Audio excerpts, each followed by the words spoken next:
बिबट्यांचा प्रश्न खूपच गहन आणि कठीण झालेला आहे. जीवन जगणं जनतेला कठीण झालेलं आहे. आता विद्वान मंडळी सांगते की त्यांची अन्न साखळी तुटलेली आहे. तर ती अन्न साखळी जोडण्याचं काम हे जनतेचं आहे असं समजण्याचं काही कारण नाही. जे ते ज्याच्या प्रपंचामध्ये कठीण श्रम करतात, कष्ट करतात, जीवन जगतायत.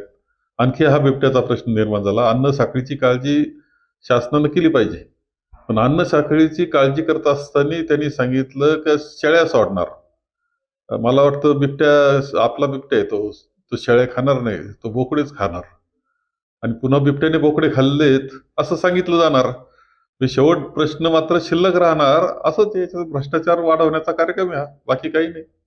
मग तरी जे बिबट्यासाठी सावध ठेवलं होतं ते सुद्धा लोकांनी जोडून तेच तर शेळ्या सुद्धा खाणार नाही, त्याला बोकड्याच द्यावा लागेल आणि बिबट्याने बोकड्या खाल्ला असं म्हटलं जाईल.